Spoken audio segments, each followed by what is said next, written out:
सबसे बड़ा शत्रु है। एक बार व्यक्ति यदि किसी व्यसन के चंगुल में फंस जाता है तो उसके चक्कर से निकलना उसके लिए अत्यंत कठिन हो जाता है।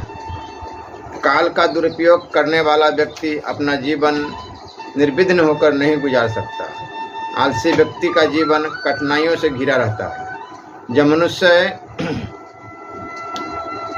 समय का दुरुपयोग नहीं करता, सदुपयोग नहीं करता, तो उसे जीवन में अनेक बार हानि उठानी पड़ती है। समय के संबंध में वे सब जानते हैं कि जो समय बीत जाता है उसे फिर से वापस नहीं लौटाया जा सकता। इस प्रकार यदि समय का सदुपयोग नहीं किया गया तो वह व्यर्थ जाता है।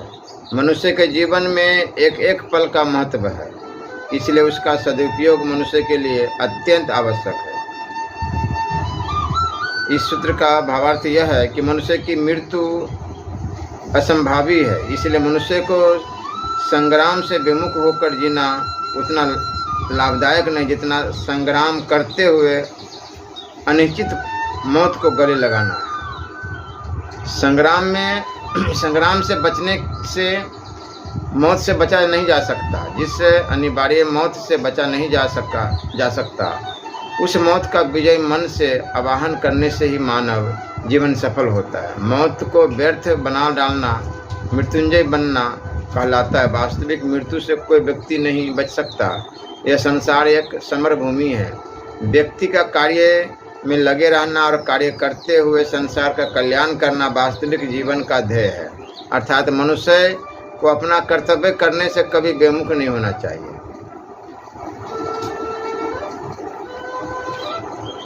दूसरे के धन को धरोहर रूप में रखने वाला यदि धरोहर रखने के साथ स्वार्थ भेद और दूसरों के प्रति अपना कोई उत्तरदायित्व नहीं समझता तो वह निश्चित रूप में प्रत्येक समय अपना ही स्वार्थ खोजता रहेगा। दूसरों की धरोहर रखने वाले व्यक्ति का अपना उत्तरदायित्व समझना चाहिए और उससे अपने स्वार्थ को पूरा करने की बात नहीं सोचनी चाहिए।